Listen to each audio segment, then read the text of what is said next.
భారత రాజకీయాల్లో కులం కీలక పాత్ర పోషిస్తోంది. పట్టణ ప్రాంతాల్లో విద్యాధికుల వల్ల కుల రాజకీయాలు కాస్త తగ్గినట్లు కనిపిస్తున్నప్పటికీ గ్రామీణ ప్రాంతాల్లో మాత్రం ఎన్నికల్లో కులం అనేది ప్రాధాన్యాంశంగా మారింది. గుజరాత్లో కులాధారిత అభ్యర్థుల ఎంపిక ఎన్నికల ఫలితాలను నిర్దేశిస్తున్నాయని రాజకీయ విశ్లేషకులు స్పష్టం చేశారు. భాజపా, కాంగ్రెస్ పార్టీలు చేసిన అభ్యర్థుల ఎంపిక కుల ఆధారితమైందేనన్న విషయాన్ని తేటతెల్లం చేస్తున్నాయి.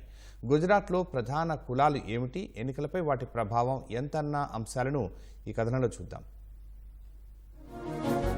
ఎన్నికల్లో రాజకీయ పార్టీలకు అత్యంత కీలకంగా మారే అంశాల్లో కులం కూడా ఒకటి. గుజరాత్లో కుల ఆధారిత ఎన్నికల ప్రభావం కాస్త ఎక్కువగానే ఉంటుందని రాజకీయ విశ్లేషకులు చెబుతున్నారు. కుల సమీకరణల ఆధారంగా చేపట్టే అభ్యర్థుల ఎంపిక ఎన్నికల ఫలితాలను నిర్దేశిస్తాయని స్పష్టం చేస్తున్నారు. గుజరాత్ పట్టణ ప్రాంతాల్లో కులాల ప్రాబల్యం ఎన్నికల్లో మునుపటితో పోలిస్తే కాస్త తగ్గినప్పటికీ గ్రామీణ ప్రాంతాల్లో కులమే ప్రధానాంశంగా ఉందని వెల్లడించారు.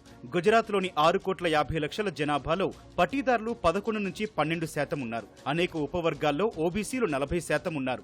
ఉత్తరాన ఠాకూర్లు, మధ్య గుజరాత్, సౌరాష్ట్రల్లో కోలీలు ఎక్కువగా ఉన్నారని గణాంకాల ఆధారంగా తెలుస్తోంది. ఈ నేపథ్యంలో భాజపా 6 పటీదారులు, 7 ఓబీసీలు, 3 కోలీలను అభ్యర్థులుగా ఎంపిక చేసింది. ఇండియా కూటమిలో భాగమైన కాంగ్రెస్, ఆమ్ ఆద్మీ పార్టీలు కలిసి 6 పటీదారులకు, 7 ఓబీసీలు, 2 కోలీలకు టికెట్లు కేటాయించాయి. అంటే 2 ప్రధాన ప్రత్యర్థి పార్టీలు కూడా దాదాపు సమానంగా కుల ప్రాతిపదికన అభ్యర్థులను ఎంపిక చేసినట్లు స్పష్టమైంది.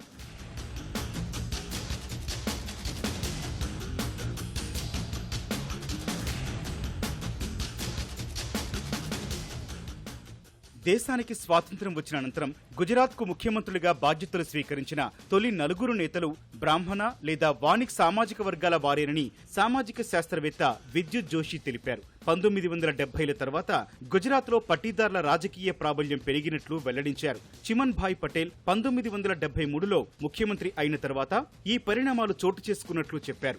గ్రామీణ ప్రాంతాలకు సంబంధించి కులం ఒక గుర్తింపని, అందుకే అభ్యర్థుల ఎంపిక విషయంలో కులాన్ని పరిగణలోకి తీసుకోవడాన్ని విస్మరించలేరని తెలిపారు. తమ కులం వారిని ఎన్నుకుంటే ఎన్నికల తర్వాత పనులు సకాలంలో పూర్తవుతాయని, సంప్రదింపులు జరపడం తేలికవుతుందన్న భావన గ్రామీణ ఓటర్లలో ఉండిపోయిందని వివరించారు. అహ్మదాబాద్, వడోదరా వంటి మధ్య, దక్షిణ గుజరాత్ పట్టణ ప్రాంతాల్లో కుల ప్రభావం తగ్గుతోందని, అయితే సౌరాష్ట్ర, ఉత్తర గుజరాత్ వంటి గ్రామీణ ప్రాంతాల్లో ఇప్పటికీ కులమే ఆధిపత్యం ప్రదర్శిస్తోందని రాజకీయ విశ్లేషకుడు అమిత్ ధోలాకియా తెలిపారు. చాలా ప్రాంతాల్లో ఒకప్పుడు కులం కారణంతో ఓటు వేయాలని అభ్యర్థులు నేరుగా ఓటర్లను అడిగేవారని, ఇప్పుడు హిందుత్వం లేదా ప్రధాని మోదీ అభివృద్ధి నినాదంతో ఓట్లను అభ్యర్థిస్తున్నారని చెప్పారు.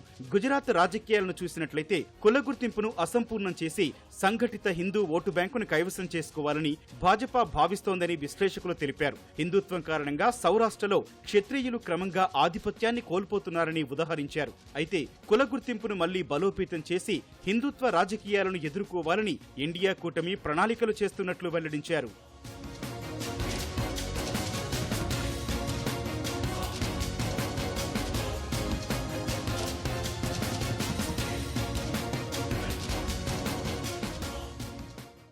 సౌరాష్ట్ర, కచ్ ప్రాంతాల్లో ఉన్న 8 లోక్సభ నియోజకవర్గాల్లో 1990కి ముందు వరకు ఎన్నికల్లో కులం ప్రభావం అంతగా ఉండకపోయేది. వ్యక్తిగత చరిష్మా, సామాజిక సంబంధాలు, చేసిన పనుల ఆధారంగా అభ్యర్థుల ఎంపిక సాగేదని మరో రాజకీయ విశ్లేషకులు మెహతా వెల్లడించారు. అయితే భాజపా ప్రవేశం తర్వాత కులమాధారిత అభ్యర్థుల ఎంపిక అనేది ఒక్కసారిగా ముఖ్యమైన అంశంగా మారిందని వివరించారు. ఇదే విషయాన్ని గుజరాత్ భాజపా అధికార ప్రతినిధి వ్యాస్తో ప్రస్తావించినప్పుడు ఆయన దీన్ని తోసిపుచ్చారు. కులానికి ఎక్కువగా ప్రాధాన్యం ఇవ్వమని, ఎంపిక ప్రక్రియలో సమతుల్యత ఉండేలా చూస్తామన్నారు. అభ్యర్థికి పార్టీ పట్ల ఉన్న విధేయత, గెలవాలన్న సంకల్పం, విద్యార్హతలను పరిగణలోకి తీసుకుంటామని తెలిపారు.